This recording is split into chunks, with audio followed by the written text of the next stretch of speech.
Here is where I get to set my spirit free. Here is where I find my naturality.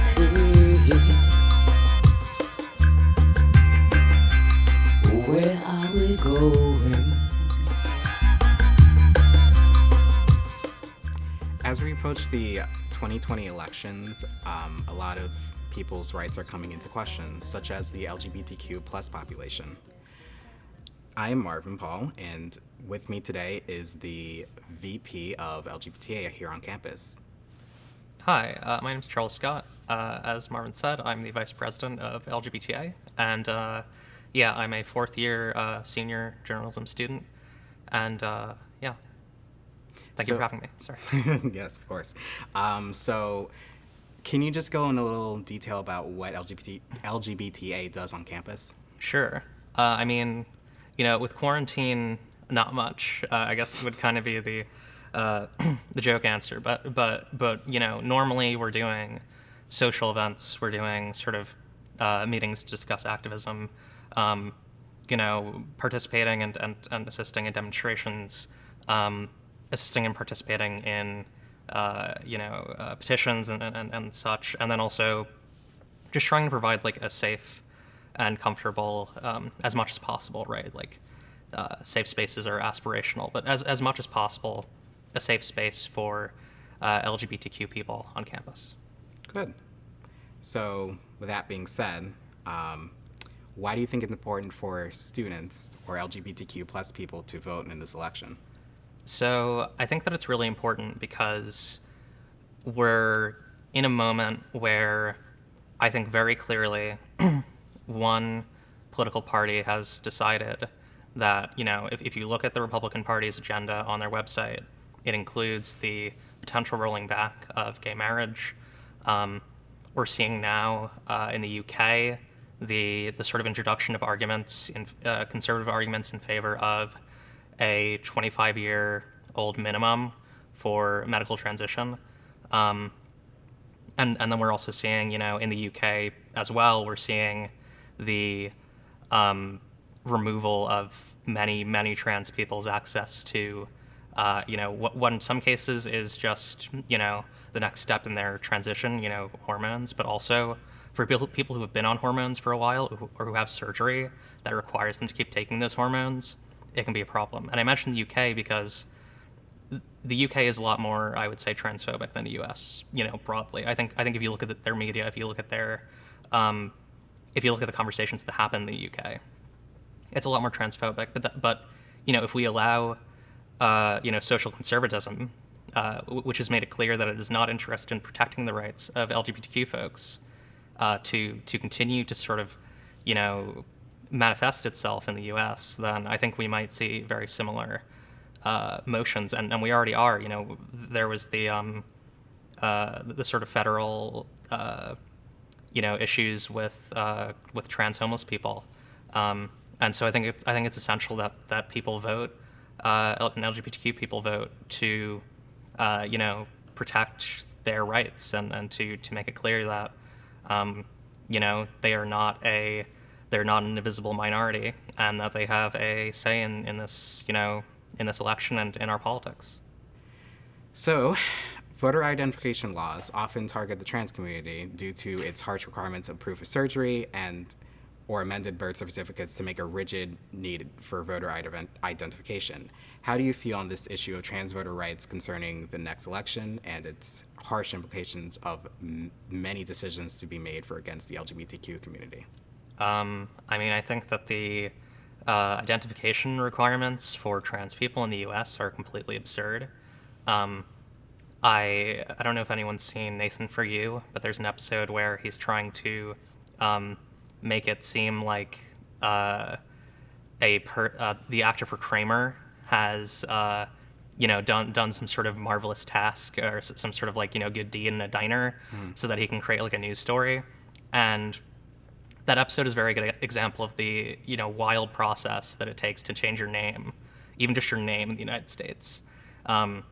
It requires, I don't remember the exact numbers, but it's you have to get your name change announced in a newspaper. You have to go through all these legal processes that are just, they're completely, perfunctory. There's no reason for them. And so, that extends to all of the, identification issues. And I think that part of this is about bureaucracy. And I think part of this is about where is the money going to go, in a Republican government, and where is it going to go in a Democratic government. I'm not going to pretend that I agree completely with the platform that the Democrats have. I think that it's a little weak on the economic side, but the fact is that they will probably be more supportive of our governmental organizations. And while ideally, some of this bureaucracy would just be cut out. Until then, until there are changes in the law, I think it's important that, there are more places where people can go and get their names changed, get their identification changed, so that they can vote and so that they can vote comfortably. And also, I think the obvious part of this is there's an intersectional element to this, which is that, voter ID laws for the longest time have been just complete, they're a fabrication made to prevent people of color, specifically black people. They were part of, the sort of Jim Crow movement to suppress, voters and especially, marginalized and minority voters. So I think it's important that that we're considerate of the fact that, a Democratic nomination will probably mean, a bit more funding in that area. Although, as I said, I'm not fully certain if it's going to fix everything. There are no magic bullets, but I think it'll be a little bit better. Okay. So that brings me to my next question. Let's say hypothetically that the Trump administration does win the election. How do you think the nation would look in the next 4 years? In your personal opinion, obviously. Yeah. There's no verifiable fact yet. I think that we would probably be looking at at least the rolling back of trans rights, or the deepening of trans oppression. We would also obviously be looking at the deepening of immigrant oppression. There was that report, and this is alleged, but there was that report that ICE was doing reproductive surgery on women who were female immigrants who are sent to what are effectively camps, and so the continued oppression of people of color, the continued segregation of our country, continued redlining, continued gerrymandering, we would get deeper into a hole that we are already falling down very quickly. And then also, from a queer environmentalism standpoint, we would be looking at sort of the continued devastation of our environment, of our natural resources. And, what that means is a lack of sustainability. That means a lack of usable land. And that means, inevitably, along with sort of a laissez-faire, and, potentially heavily pro-business governmental and economic structure, that means that we'd probably be looking at, less mobility, less freedom for all people, and specifically queer people who, there are many queer people who are in situations that they would like to escape, and I think that a Trump presidency would mean less opportunities for those people. Yeah, and I know one definite right that will be in question and be probably taken away is the right of same-sex marriage. And as you have known, Clarence Thomas and Samuel Alito are two justices on the Supreme Court who are definitely targeting that right and possibly going to reverse that precedent. So what are your thoughts on that? Yeah, I think that's very scary.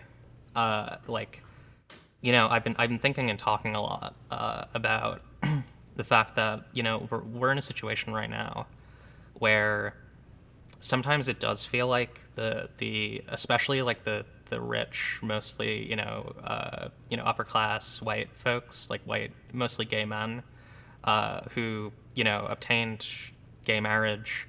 Sometimes it feels like for trans folks and queer folk, it can feel very, it can feel like their rights aren't being considered. It can feel like a very we got ours situation, but like, what does it look like? What is the queer like discourse? What do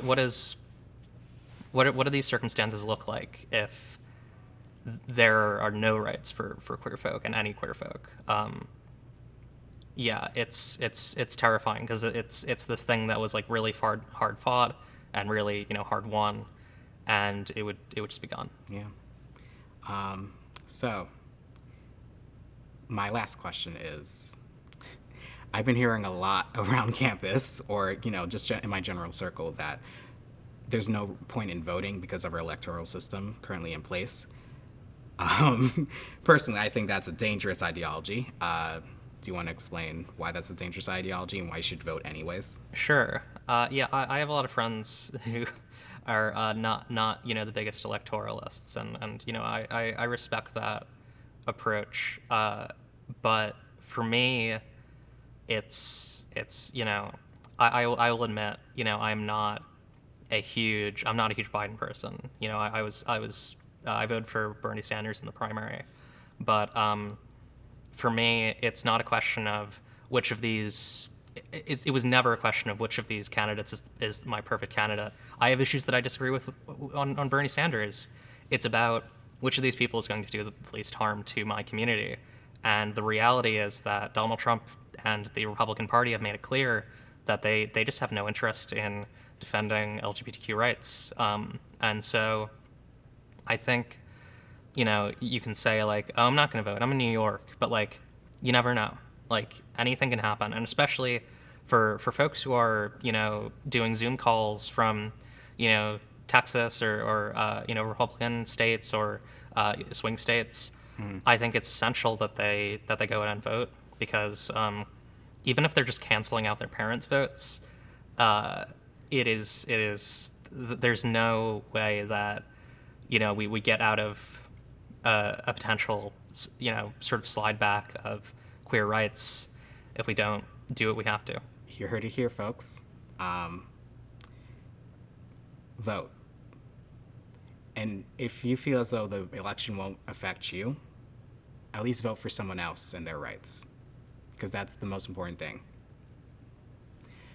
So this was Marvin and Charlie. Thank you, and have a good night. Okay, so we're gonna do the closing again. You just to say thanks Charles for coming here today and speaking with me. And yeah. Have a good day. Okay. Yeah, just make sure you say thank you. That's all. Okay, ready? Mm-hmm. Go. Thank you, Charlie, for coming in today, and we will see you next week on Grid 2020. Thanks for having me. You're welcome. Don't turn around, just keep moving forward.